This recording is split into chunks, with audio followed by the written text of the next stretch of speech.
Well, welcome back to Off the Track. Our guest today is Graeme Sanders. Of course, Off the Track brought to you courtesy of Windsor Park Stud, standing the new horse in the new season in the son of O'Reilly and Sham Express. Graeme, we've talked about breeding yourself, obviously with Gale and Association. We've talked briefly about the kids, Craig, Mark and Debbie. In 98, 99, you made a decision, hey, listen, Debbie, come into the family. Bit like, I suppose, what your father did with you. Yeah, well, Debbie was working for us at the time. It was time for her to be recognised as a trainer, and then she came in as well. Again, how do you divide up that responsibility? Was it you had memories, I dare say, of your involvement with your father yourself? Well, you divide up different parts of the business, I suppose. I mean, I do the training of the horses, prescribe all the work, and Debbie does all the stuff and behind the scenes and getting them ready and looking after the staff and doing all that sort of job. So, yeah, but we have lists and talk about things every day. Was she the intermediary between you and the staff, a bit like you were for your father in terms of subtlest? Sure. Had you become more of your father as you got older, do you think? Yeah, a little bit, but not quite as bad, I don't think. Not as bad. Hey, listen, your father retired at some stage, and did he still actively involved in your stable work, or? No. When Dad retired, he died not long after. Is that right? Yeah.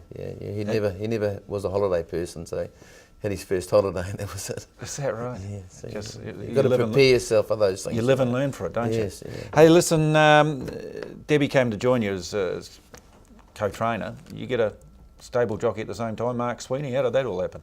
Oh, that came a little bit later on. Was it? Because Gary was still there. Gary Grills was my stable jockey for probably the longest jockey trainer thing. I want to talk about the Grills in the history of New Zealand, probably. But no, Gary was there, and then Debbie got friendly with Mark, and he came in later on. Came a little bit later on. Hey, listen, about the same time, you've got back into training, as we've said, more actively involved. You got active in the administration of racing. You went on the board or the committee of Waipa. Yeah, I was always heavily involved with the Trainers Association, and then Alan Jones had finished being on the board and asked me to go in after him, and with a bit of talking, accepted the position. So you represented the trainers yes. on the New Zealand Racing Board? New Zealand Thoroughbred Racing. Thoroughbred Racing. Mm-hmm. So I get the terminology right here. How did you find it? Frustrating, or did you enjoy it? Yeah, frustrating. Was it? Frustrating. Yeah, I quite enjoyed part of it, but it's a pretty big commitment, as to Wellington every month, and I found it difficult, but everything was pretty good at the time. Everything was going okay. Racing was going okay. So, it wasn't easy, but I enjoyed the time I had there. Yeah, I mean, obviously, with the commits of trainer, I mean, did it impact on your training at all, you felt, because of that commitment, or the involvement, or the perception from other trainers towards you? Or? Oh, yeah, your opinions differ to a lot of other people's, but I was representing the trainers, so I had to take things to there, and a lot of probably about being hands-on in the job and the training horses and that sort of thing, probably is a bit different than the full administration side of it, but it had a bit of an impact on the business. Hey, listen, 2002, pretty smart filly came through your hands, Lady to Hear. Yeah, Lady to Hear, yeah. She was a bought her for Ron and Margaret Saunders, and she was a good little filly, and she won the Breeders' Stakes at Matamata, and before that she won the Mercedes Classic here at Te Rapa. Nice return. Nice return that day. That was quite an exciting day, actually, because we'd gone to the races and I was reasonably confident, and I know Debbie was happy with the horse at the time, and I told Ron I thought that she'd go really well. And it was the day they had their first bookmaker operating in New Zealand, which was Robbie Waterhouse. Oh, that's right. They brought him Robbie over Waterhouse. Yeah. And he was fielding there, and I said to Gail, I said, well, you're coming to the race? She said, yes, well, I'll see you there. So get some money, bring some money. We might have a bet today. And she said, that's okay. So I went down and watched him fielding out down here at Te Rapa, and he was there, and I said, okay, we're going to have a bet. Anyway, he's got Lady to Hear up at $14 or $16, paying $14 or $16. And I said, Gail arrived, rushed in, and she's always late at things, rushed in, cashed a cheque, went there, got the money, and Debbie and I were sitting in the stand. I said, she said, where's Mum? I said, she's just gone to have a bet with Robbie Waterhouse. And she said, she's not there. I said, no, she's not there either. I don't know what she's doing. When she finished, she comes up the stand, jumps up. I said, did you get that bet on? She said, yeah, but I didn't put on with him. It's $28 on the tote. Oh, is that right? So She knew what she was doing. She knew what she was doing, and she duly obliged. Yeah, she duly obliged. Hey, look, the Sauna's long-time clients of yours, those colours we've seen them a lot. Yeah. Morale, is it Morale? Morale Services, yeah. Morale Services. Yeah. Are they backing off now in terms of the numbers over the years? Well, Margaret died a few years ago, and Ron still has the old horse. No, he's got a shearing horse with us at the moment, and still raced a few, and breeds from them too. Yeah. I reckon that's a key to some of your success, and to a lot of trainers' success. For me, it reflects on their success is the longevity of your owners, and you've had some for years. Yeah, I have, yeah. But I mean, they're all getting pretty old now. a lot of them, and a lot of them have passed away too, which is quite sad. But I think you've got to rebuild. I mean, nowadays I know it's all syndicates and all that sort of thing, which is the industry needs, but I don't get too heavily involved in that. Yeah. Do you see Debbie in that attracting, a younger generation of owners? Definitely, yeah. She needs to get out there and mix with the people of her age and the younger people, and see us doing that. Yeah. And the social media side of things too. That's been a big bonus for some. You're actively involved in that, or are you a bit of a worry? You turn on the computers, not you. Well, I suppose if you don't go shopping, you're buggered, aren't you? I can use the mobile phone, I can use the computer, but no, I don't do emails on that sort of thing. But I ring all my clients every Friday. Yeah? Yeah, done it for years. Every Friday? Yep. You don't email them, no, you ring them? Ring them every Friday. They know? Lock myself in the office, tell them what's happening. If they don't hear from me for a couple of weeks, they know. And I know they expect they expect the call, Yeah. Owners I've had for years, he's a good mate of mine in Hara or Sean Kernan, had a horse with us for years. Always ring him every Friday. Every Friday. Same time? Get off the phone every time I'm talking, I come up always laughing, you always say something smart. Yeah. Oh, that's beautiful. Yeah. Hey, listen, you talked about Gary Grills, because in 2005 you took on a young guy called Craig Grills, who's a third generation. Because I don't think there was anybody before John, was there? Was there Johnny, Gary, and Craig? Yeah, Johnny, Gary, then Craig. Craig, yeah. Incredible family, and obviously a Tuamutu family, a close association with your family. Yeah, quite amazing, because Johnny rode for me, and we were good mates. Johnny and I were really good mates, and then Gary rode for me for a long time, very long time. He did. And then Craig. Was he underrated, you think, Gary? Or was he? Well, Gary was a top rider. Really, he was a really top rider, but he didn't push himself, and he was pretty loyal fella, Gary. Yeah. He wouldn't jump off one off to the next. I mean, if he ever arrived at my place at nomination day, he knew he wanted to get off something. He'd walk around the corner. He'd been riding work in the morning. He'd always come back and say, excuse me, boss. It's all right if I don't do this. I said, yeah, that's fine. He what I've got about Gary personally is he got more and more like his father as he got older. Yeah, a little bit.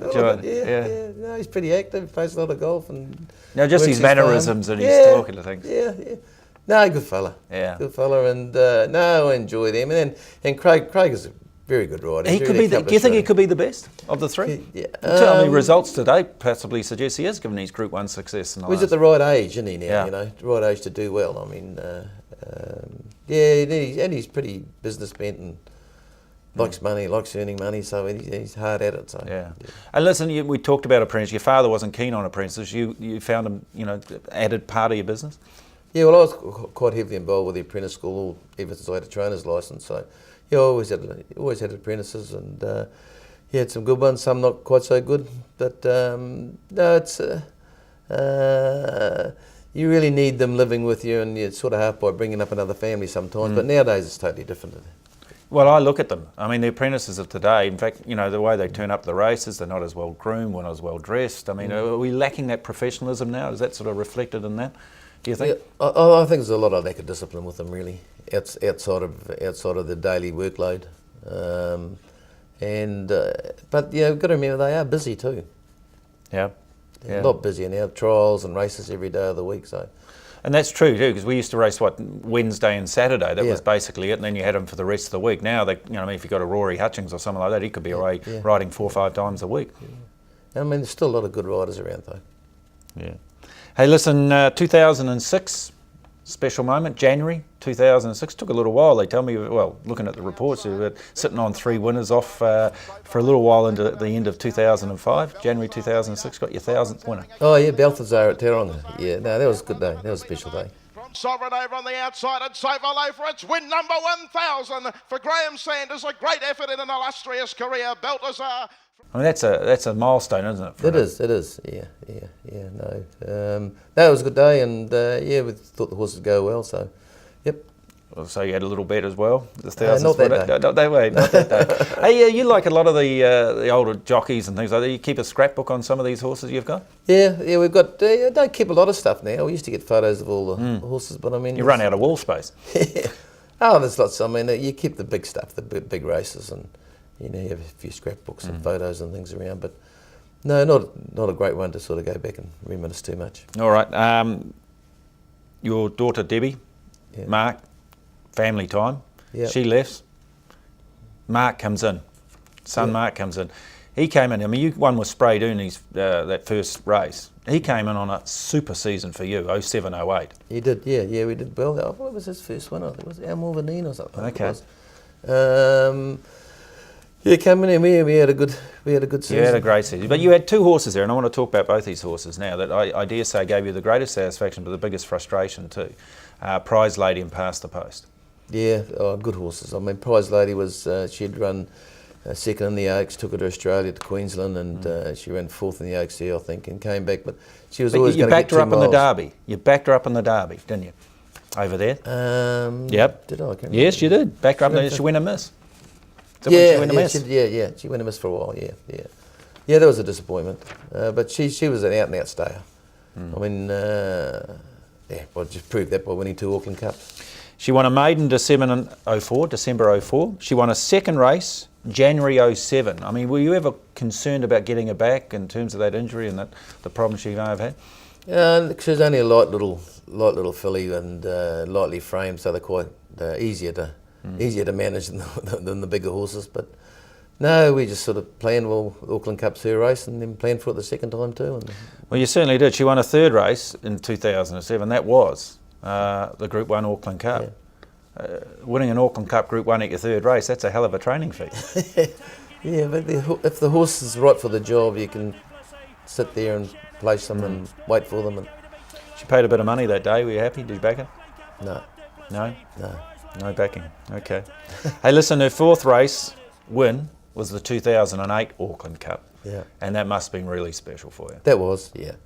And I think in particular for Debbie as well, because Mark Sweeney got back aboard and riding. It was his first real big win since that awful accident. Yeah, it was, and it was a special moment, and very exciting. And well, Mark was, Debbie was the first year, and when first time she won it, Debbie was the trainer, and then this time it was Mark. Son Mark was the trainer, and then Debbie was there as well. So it was a pretty big day, real family affair. Because that Mark, so I was there the day he fell off at Cambridge. Yeah. I was the second to get to him, person to get to him, that. and I was the first person to leave. His leg was just in a position I am not. It was just an ugly scene to see. Yeah. Hey, listen, you brought her back to run again. The Melbourne Cup, took her to the Melbourne Cup. Yeah, really owner's wish, really. I've had 2 or 3 runners in the Melbourne Cups over there, all elderly owners. It was their wish to have a horse on the Melbourne Cup, and probably really she wasn't quite bang on for that. Yeah. But I mean, as everyone says, it's a privilege to have a horse in the Melbourne Cup. And her last race was in the 2009 Auckland Cup. You tried to do the Mackay Diva and win 3 Auckland Cups. That'd have been something else, huh? Yeah, it would have been. Yeah, she was only just all right though. So I mean, it was going to be difficult that year, but she still won a good race, but not quite good enough. All right. Well, ladies and gentlemen, that is Prize Lady. We're still going to talk about Past the Post after the break.